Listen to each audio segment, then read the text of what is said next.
Hi, it's Jan Beta, and I accidentally won an auction on eBay that brought me this parcel here.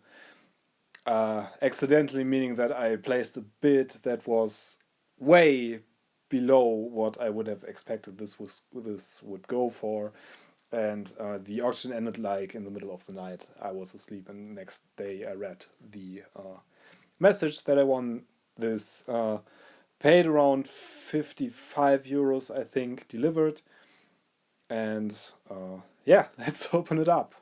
If you are a good observer, you can probably see that this says C64 on here. And if you know this channel, you're probably asking yourself, what on earth is Jan doing with another C64? You're going to see, this is a pretty special one again. By the way, I got this new knife, which was a donation from Jakob. Jacob. And I'm carrying this around with me for the last couple of days, and it already came in handy on one or two occasions. So thank you for this. I probably shouldn't use this to open boxes, but how am I supposed? And judging by the size, there can't be much packaging material in this regarding what I think that this is. The auction didn't state it that clearly, so that's probably why it's that cheap. Oh, it's missing the box, okay. So it's not quite what I expected, but it has the styrofoam, which is probably the original styrofoam. Get this out.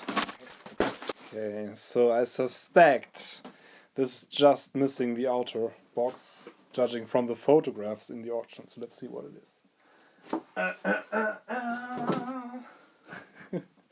A C64. So this is what it is. It's another C64, obviously.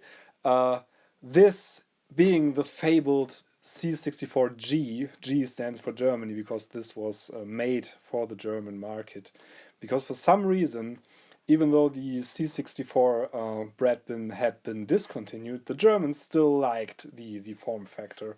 So Commodore made these for the German markets, which is basically, this is like a modern C64C short mainboard in here with a bread bin case.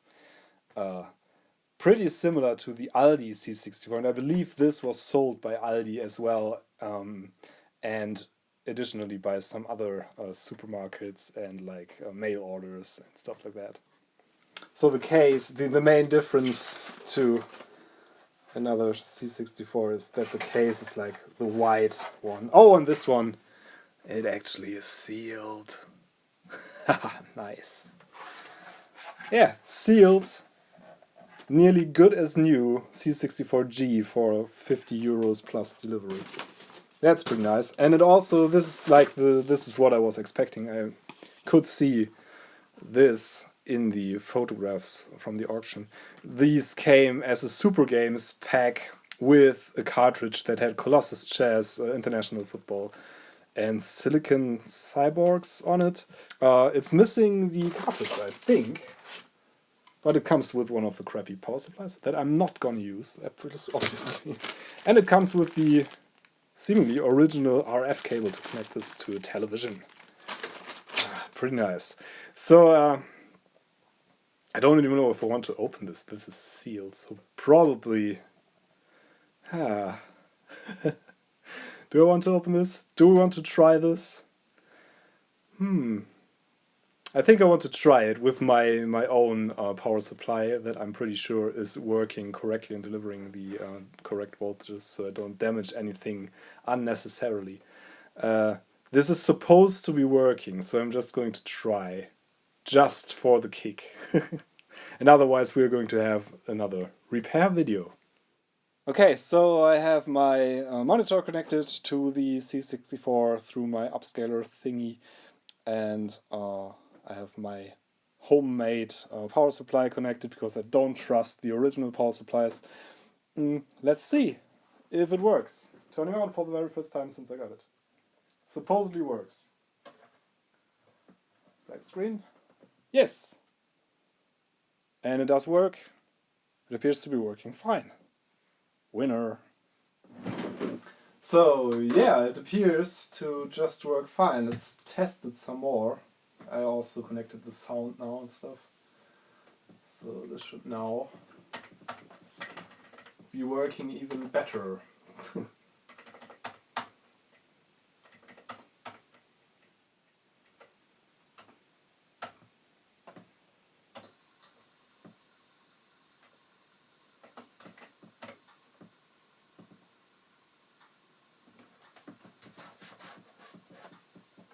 Feels pretty new actually, pretty clean.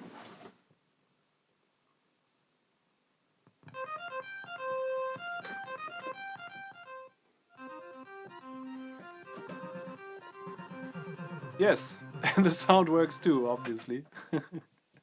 Nice. And you could see some dot crawl there, which is a feature of some of the newer C64s. Probably have a look at that again. Let me start up a game where it does that all the time, I guess. So there is Giana Sisters is one of the games where it just does that. The great Giana Sisters. Giana Sisters. Probably. Yeah, and you can probably, if you look closely, you can see some white dots appearing in the border of the screen. You can see it here maybe. Don't know if you can see it really in the video. Let me hold the camera a bit closer. So there you are. This is the border, the right-hand border of the screen. You can see the dots pretty clearly there. That's a feature of the newer boards or the newer VIC-2 chips. That appears in some machines and some don't do it. The Aldi C64 does it sometimes. Sometimes this goes away after the machines warm up and stuff. It's pretty weird. There's no other issues with these chips and these machines, but they do this on some of the more recent board revisions. Picture looks pretty good. It's pretty clean and pretty.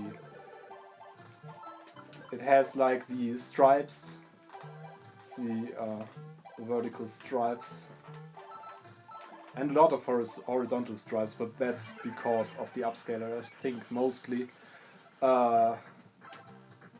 Otherwise, this seems to work pretty nicely, actually. It's pretty cool. Yeah, I think so much for now. I'm pretty happy that this is a sealed machine. I was hoping that I would get the whole Super Games package, maybe. But it's pretty close to being complete, so that's cool. And this is one of the C64s I didn't have in my collection, and it has quite a nice and interesting history. So I'm probably going to do a video about this at some point, about like one of those history lesson videos about a special C64. Did that for the Aldi some time ago, if you remember that. Yeah, so much for now. I'm pretty happy with this, so thanks for watching. Hope you enjoyed this. See you next time. Bye.